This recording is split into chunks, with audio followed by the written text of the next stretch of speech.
ਦੱਸ ਦਿਓ ਜੀ ਬੰਦਾ ਐਗਜ਼ੈਕਟਲੀ ਕਿਹੜਾ ਪ੍ਰੋਜੈਕਟ ਹੈਗਾ, ਬੰਦਾ ਕੌਣ ਹੈ ਤੇ ਕੀ ਡਿਟੇਲ ਹੈ। ਇਹ ਨੈਸ਼ਨਲ ਹਾਈਵੇ ਦਾ ਪ੍ਰੋਜੈਕਟ ਹੈ ਜਿਹੜਾ ਨਵਾਂ ਆਪਣਾ ਜੰਮੂ ਕਟੜਾ ਹਾਈਵੇ ਆ। ਤੇ ਉਹਦਾ ਨੈਸ਼ਨਲ ਹਾਈਵੇ ਨੇ ਕੰਟਰੈਕਟਰ ਆ ਜਿਹੜੀ MKC ਆ ਜਿਹੜਾ ਕੰਟਰੈਕਟਰ ਆ। ਤੇ ਇਹ 3 ਪਿੱਲਰ ਬਣੇ ਸੀ। ਚੌਥਾ ਪਿੱਲਰ ਜਿਹੜਾ ਜਦੋਂ ਬੋਰਿੰਗ ਹੋ ਰਹੀ ਸੀ, ਜਿਹੜੀ ਮਸ਼ੀਨ ਉਹਨਾਂ ਦੇ ਵਿੱਚ ਸਟਕ ਹੋ ਗਈ ਸੀ ਇੱਕ ਹਫ਼ਤੇ ਤੋਂ ਤਕਰੀਬਨ 60-70 ਫੀਟ ਤੇ। ਉਹ ਸਟਕ ਹੋਈ ਸੀ, ਉਹਨੂੰ ਕੱਢਣ ਵਾਸਤੇ ਜਿਹੜੇ ਐਕਸਪਰਟ ਸੀਗੇ 2 ਬੰਦੇ, ਇੱਕ ਸੁਰੇਸ਼ ਕੁਮਾਰ ਸੀਗਾ ਜਿਹੜਾ ਕਿ ਬਾਈਕ ਕਰ ਰਿਹਾ, ਇੱਕ ਦੂਸਰਾ ਵਾ ਉਹ ਚਲੋ ਬਚ ਗਿਆ। ਤੇ ਜਦੋਂ ਨੀਚੇ ਗਏ ਆ 60-70 ਫੀਟ ਤੇ ਇੱਕਦਮ ਜਿਹੜੀ ਆ ਮਿੱਟੀ ਆ ਉਹ ਸਾਈਡਾਂ ਤੋਂ ਪੈ ਕੇ ਇੱਕ ਜਣਾ ਤਾਂ ਸਰਵਾਈਵ ਕਰ ਗਿਆ, ਜਿਹੜਾ ਦੂਸਰਾ ਵਾ ਉਹ ਜੇ ਕਰ ਗਿਆ। ਫਿਰ ਰੀਜ਼ਨ ਪਤਾ ਲੱਗੇ ਕਿ ਇੱਕ ਜਿਹੜਾ ਨਿਕਲ ਗਿਆ, ਦੋਵੇਂ ਕਿਉਂ ਨਹੀਂ ਨਿਕਲ ਸਕੀਆਂ ਤੇ ਕੀ ਰੀਜ਼ਨ ਆਇਆ ਜਾਂ ਕਿੰਨੇ ਕੁ ਐਗਜ਼ੈਕਟਲੀ ਕਿੰਨੇ ਕੁ ਡੂੰਘਾਈ ਸੀ? ਜਿਵੇਂ ਮੈਂ ਪਹਿਲਾਂ ਦੱਸਿਆ ਕਿ ਤਕਰੀਬਨ 70 ਫੀਟ ਦੇ ਸੀਗੇ, ਕਿਉਂਕਿ ਇਹ ਜਿਹੜੇ ਨੈਸ਼ਨਲ ਹਾਈਵੇ ਜਿਹੜਾ ਕੰਮ ਕਰਦਾ ਉਹ ਪਿੱਲਰ ਜਿਹੜੇ ਬਹੁਤ ਜ਼ਿਆਦਾ ਡੂੰਘੇ ਹੁੰਦੇ ਆ। ਜਿਹੜੀ ਮਸ਼ੀਨ ਆ ਉਹ ਜਦੋਂ ਬੋਰਿੰਗ ਕਰਦੀ ਹੈ ਨੀਚੇ ਤੇ ਜਿਹੜੀ ਅੱਗੇ ਘੁੰਮਦੀ ਹੈ ਚੱਕਰੀ ਜਿਹੜੀ ਉਹ ਸਟਕ ਹੋ ਗਈ। ਉਹਨੂੰ ਹੀ ਮਤਲਬ ਇਹ ਬੰਦੇ ਦੋਵੇਂ ਐਕਸਪਰਟ ਸੀਗੇ ਉਸ ਕੰਮ ਦੇ।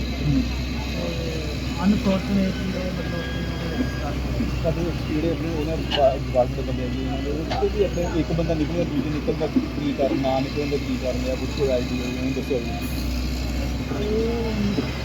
ਇੱਦਾਂ ਹੋ ਸਕਦਾ ਕਈ ਵਾਰੀ ਵੀ ਮਤਲਬ ਜਦੋਂ ਇੱਕ ਬੰਦੇ ਨੂੰ ਤੇ ਜਦੋਂ ਮਿੱਟੀ ਘੇਰ ਰਹੀ ਹੋਊਗੀ ਉਹ ਜਲਦੀ ਨਿਕਲ ਗਿਆ ਜਾਂ ਦੂਸਰਾ ਜਿਹੜਾ ਉਹਦੇ 'ਤੇ ਜ਼ਿਆਦਾ ਮਿੱਟੀ ਪੈ ਕੇ ਸ਼ਾਇਦ ਇਸ ਕਰਕੇ ਕਿੰਨਾ ਕੁ ਉੱਪਰ ਹੈਗਾ ਸਾਈਡ 'ਤੇ ਉਹਦੀ ਵੀ ਕੋਈ ਪ੍ਰੋਬਲਮ ਆ ਰਹੀ ਹੈ। ਛੱਪੜ ਦਾ ਕਰਕੇ ਵੀ ਚਲੋ ਇਹ ਪਿੱਲਰ ਵੀ ਛੱਪੜ ਦਾ ਕਰਕੇ ਬਣਾ ਰਹੇ, ਕਿਉਂਕਿ ਜੇ ਜੋ ਉੱਪਰੋਂ ਦੀ ਹਾਈਵੇ ਬਣਨਾ ਹੈਗਾ, ਜੇ ਨਹੀਂ ਜ਼ਿਆਦਾ ਡੂੰਘਾਈ 'ਤੇ ਜਾਣਗੇ ਤਾਂ ਫਿਰ ਤਾਂ ਕੱਲ੍ਹ ਨੂੰ ਕੁਛ ਵੀ ਹਾਦਸਾ ਇਸ ਕਰਕੇ ਸੇਫਟੀ ਦਾ ਕਰਕੇ ਇੰਨੇ ਦੀ ਸਰ ਕਿੰਨਾ ਕੁ ਸਮਾਂ ਹੋ ਚੁੱਕਿਆ ਹੈ ਕਿ ਕਿੰਨਾ ਨਹੀਂ ਲੱਗਿਆ ਕਿ ਕਿੰਨਾ ਕੁ ਸਮਾਂ ਹੋ ਸਕੇਗਾ? ਕੱਲ੍ਹ ਤਕਰੀਬਨ 7 ਵਜੇ ਦੇ ਰੈਸਕਿਊ ਆਪਰੇਸ਼ਨ ਜਾਰੀ ਹੈ।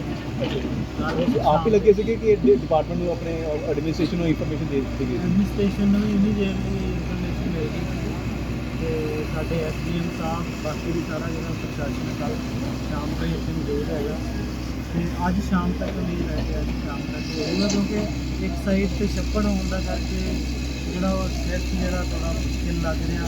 ਜਿਹੜੀ ਦੂਜੀ ਸਾਈਡ 'ਤੇ ਪਿੱਲਰ ਆ ਤੁਸੀਂ ਦੇਖ ਰਹੇ ਪਿੱਲਰ ਵੀ ਜਿਹੜੇ ਆ ਉਹ ਵੀ ਰੁਕਾਵਟ ਬਣਦੇ ਆ। ਪਿੱਲਰ ਕਾਫੀ ਡੂੰਘੇ ਆ ਹੁਣ ਛੱਪੜ ਦੇ ਬੰਨ ਵੀ ਪੱਟਿਆ ਕੀਤਾ ਜਾ ਰਿਹਾ ਔਰ ਪਾਣੀ ਵੀ ਬਾਹਰ ਕੱਢਿਆ ਜਾ ਰਿਹਾ। ਜਿਹੜਾ ਛੱਪੜ ਆ ਉਹਦੇ ਵਿੱਚੋਂ ਆਪਾਂ 3 ਥਾਵਾਂ ਦੇ ਜਿਹੜੇ ਡਰੇਨ ਆਊਟ ਕਰ ਰਹੇ ਪੰਪ ਲਾਏ ਹੋਏ ਆ।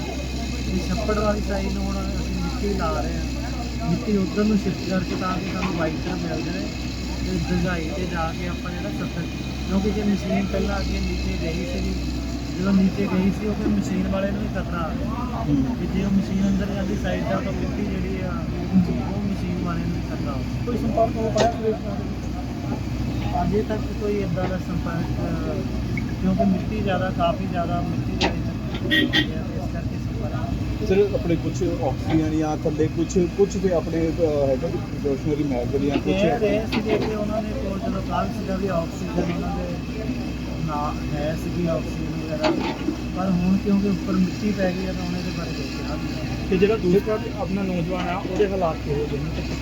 ਉਹ ਸਰਵਾਈਵ ਕਰਦੇ ਆ ਜੀ। ਉਹ ਕਿਸੇ ਸਾਈਡ 'ਤੇ ਆਪਣਾ ਟ੍ਰੀਟਮੈਂਟ ਸਰ ਓਵਰਆਲ ਅਗਰ ਮਸ਼ੀਨ ਦੀ ਗੱਲ ਕਰੀਏ ਉਹ ਐਡਮਿਨਿਸਟ੍ਰੇਸ਼ਨ ਦੀ ਵੀ ਨਾਲ ਲੱਗੀ ਕਿ ਕਿਉਂਕਿ ਇਹਨਾਂ ਦਾ ਪ੍ਰੋਜੈਕਟ ਕਰਕੇ ਤੁਸੀਂ ਨਾਲ ਸਪੋਰਟ ਕਰ ਰਹੇ ਕਿਵੇਂ? ਦੇਖੋ ਅਸੀਂ NDRF ਦੇ ਵੀ ਨਾਲ ਲੈ ਲਏ ਕਿਉਂਕਿ NDRF ਵਾਲੇ ਤੱਕ ਮਤਲਬ ਕਿ ਫਿਜ਼ੀਕਲੀ ਕੰਮ ਕਰਦੀ ਨਜ਼ਰ ਨਹੀਂ ਆ ਨੈਸ਼ਨਲ। ਇਹਦੇ ਵਿੱਚ ਇੱਦਾਂ ਹੈਗਾ ਵੀ ਜਾਂ ਤਾਂ ਕੋਈ ਬਿਲਡਿੰਗ ਹੋਵੇ ਨਾ ਵੀ ਜਿਹਦੇ ਵਿੱਚ ਆਪਾਂ ਜਾਂ ਫਲੱਡ ਵਗੈਰਾ ਦਾ ਉਹ ਉੱਦਾਂ ਆਪਣੀ ਟੈਕਨੀਕਲ ਐਡਵਾਈਸ ਦੇ ਰਹੇ ਆ, ਕਿਉਂਕਿ ਸਿੰਪਲ ਚੀਜ਼ ਆ ਵੀ ਬੰਦਾ ਮਿੱਟੀ ਦੇ ਵਿੱਚ ਜਿਹੜਾ ਇੰਨੇ ਨੀਚੇ ਦੱਬ ਗਿਆ ਹੈਗਾ ਤਾਂ ਉਹ ਤਾਂ ਮਿੱਟੀ ਆਪਾਂ ਸਾਈਡ ਤੋਂ ਕਰਾਂਗੇ ਤਾਂ ਹੀ ਹੋ ਸਕਦੀ ਆ। ਨੈਸ਼ਨਲ ਹਾਈਵੇ ਦੇ ਕੋਲ ਵੀ ਕਾਫੀ ਮਸ਼ੀਨਰੀ ਹੈਗੀ। ਠੀਕ ਹੈ, ਮਸ਼ੀਨਰੀ ਜ਼ਿਆਦਾ ਮਤਲਬ ਇੰਨੀ ਸਰ ਮੈਡੀਕਲ ਟੀਮ ਨਾਲ ਤੁਹਾਡੀ ਗੱਲ ਹੋਈ ਤਾਂ ਤੁਹਾਨੂੰ ਲੱਗਦਾ ਕਿ ਇਹ ਜਿੰਨਾ ਟਾਈਮ ਹੋ ਚੁੱਕਿਆ ਹੈ ਕਿਤੇ ਸਰਵਾਈਵ ਦੇ ਕੋਈ ਚਾਂਸ ਲੱਗ ਰਹੇ ਹੋ? ਅਸੀਂ ਤਾਂ ਆਪਣੇ ਵੱਲੋਂ ਉਮੀਦ ਹਰ ਕੋਈ ਰੱਖਣੀ ਚਾਹੀਦੀ, ਕਿਉਂਕਿ ਕਈ ਵਾਰੀ ਜਿਹੜੇ ਭੁਚਾਲ ਵਗੈਰਾ ਜਾਂ ਬਾਕੀ ਥਾਵਾਂ 'ਤੇ ਵੀ ਜਿਹੜੇ ਲੋਕ ਦੱਬੇ ਜਾਂਦੇ ਆ, ਕਈ ਵਾਰੀ ਮਤਲਬ ਇੱਦਾਂ ਦੀ ਉਮੀਦ ਰੱਖਣੀ ਚਾਹੀਦੀ ਹੈ। ਬਾਕੀ ਇਹਦੇ ਬਾਰੇ ਜੋ ਪਰਮਾਤਮਾ ਹੈਗਾ ऊपर तो कुछ है नहीं सर। जी, ये मैं विपिन शर्मा हूँ जी, रीजनल ऑफिसर चंडीगढ़ से।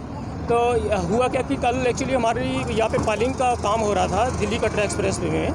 तो उसमें हमारा पाइलिंग में क्या था कि एक जो उसका बॉटम पार्ट होता है कैली, वो नीचे फंस गया। तो उसके लिए जो पाइल का जो डायमीटर होता है वो 1.2 मीटर है। तो ये एकदम से टेक्निकल प्रोसीजर है कि एक एक्सपर्ट को भेजा जाता है नीचे, और उसके साथ ऑक्सीजन सिलेंडर वगैरह भी होता है। तो नीचे जाके जो स्टक पोर्शन है जो हमारा मशीन का, तो उसको वो निकालता है या काटता है, जैसे कैसे उसको सिक्योर करता है। तो ये दो लोग गए थे, ऑक्सीजन सिलेंडर उनको लगा हुआ था। और सारे ये ऐसा नहीं कि पहली बार गए थे ये लोग, ये पहले भी जाते थे, स्किल्ड काम है बेसिकली। तो जब ये नीचे गए तो एक तो इन्होंने मशीन वगैरह को सिक्योर कर लिया था वहाँ से, क्योंकि बेसिकली हमारी 23 मीटर का पाइलिंग होना था, 20 मीटर का पाइलिंग हो चुका था बेसिकली हमारा। तो इसको हमने मशीन को दोबारा से रिस्टोर करके दोबारा 30 मीटर का पाइलिंग और करना था हमने। तो लोग ये नीचे गए, सारे जो सेफ्टी पैरामीटर्स उनको कंप्लाई किया गया था, और ये एक्सपीरियंस लोग थे, ऐसा नहीं था। तो ये एक जो था उसने मशीन को सिक्योर भी कर लिया था, उसको ऊपर लाने ही लगे थे। तो हुआ क्या बेसिकली कि उसके ऊपर एक बंदा तो ऊपर आ गया, दूसरे बंदे तो जो मिट्टी है उसके ऊपर गिर गई। उसको पूरा बचाने की कोशिश करी वो, लेकिन वो नीचे ही है। तो उसमें हम कोशिश कर रहे हैं प्लीज़ उसको कि उसको निकाला जाए। सर एक सवाल है कि वो ये सारा घटनाक्रम हुआ है, लापरवाही है या किस तरीके से बैड लग के चलते ये सारा ये सिस्टम? सर इसमें जितने भी प्रिकॉशंस हैं वो सारे लिए गए हैं। लापरवाही तो आप परमात्मा तो कुछ इस तरह से अनहोनी हो गई है। तो ऐसा नहीं है कि लापरवाही की उसको सिलेंडर के साथ भेजा जाता है, जैसे 20 मीटर नीचे अगर किसी को भेजा जाता है, और जो पहली बार तो जाता नहीं है सर। तो बेसिकली वो नीचे गया है तो उसके साथ पूरा कॉन्फिडेंस था, उसको स्किल थी, जो काम उसने करना था उसने कर दिया था। एक बंदा वापस एकदम से हमने इवैक्यूएट कर लिया। दूसरे बंदे को इवैक्यूएट करने से पहले उसकी आसपास की जो मिट्टी थी उसके ऊपर गिर गई सर, तो उसको हम निकाल रहे हैं। तो अभी स्टेटस क्या कि कुछ दिखाई दे रहा है सर? अभी आप खुद ही देख लीजिए, अभी हमारा 25-30 फीट के आसपास हुआ है, हमने 70 फीट के आसपास जाना है। अब प्रॉब्लम क्या आ रही है कि दूसरी साइड सर हमारा तालाब है, तालाब की डीवाटरिंग कर रहे हैं। तो अभी 5 पंप लगाए हैं, 5 पंप हम और लगा रहे हैं। एडमिनिस्ट्रेशन जो सरकारी अपना जितना तंत्र यहाँ पे मौजूद है, सारा तंत्र मौजूद है सर। एनडीआरएफ की टीम आई हुई है। जैसे एनडीआरएफ टीम कभी अभी फील्ड में हमें दिखाई नहीं दे रही। नहीं, एनडीआरएफ की टीम सर रात से आई हुई है। ऑपरेशन को लीड कौन कर रहा है? ऑपरेशन सर एनडीआरएफ की टीम से हम जो भी, क्योंकि इन्होंने सारे काम पहले किए होते हैं, ये जैसे जैसे हम बोल रहे हैं इन्होंने जो बोला है हम सारी चीज़ों को मोबिलाइज कर 70 फीट तक पहुँचने का समय कुछ आइडिया? सर हम कोशिश कर रहे हैं शाम तक, लेकिन हम रात का बंदोबस्त भी कर रहे हैं, माइक सिस्टम भी कर रहे हैं, लाइटों का बंदोबस्त भी कर रहे हैं, ऊपर तंबू का लगाने का भी बंदोबस्त कर रहे हैं कि हमारी सारी एफर्ट ये खराब ना हो जाए। ऐसा ना हो कि पानी यहाँ पे बरस जाए, लेकिन अभी तक बादल नहीं है, लेकिन हम सारा अरेंजमेंट करेंगे सर। हम पूरी कोशिश कर रहे हैं सर। ये दुख बड़ी। सर आपका नाम और अपनी डेजिग्नेशन? मैं सर रीजनल ऑफिसर हूँ, NHI में चंडीगढ़ से आया हूँ मैं, और मेरा विपिन शर्मा नाम है सर। ठीक है। आप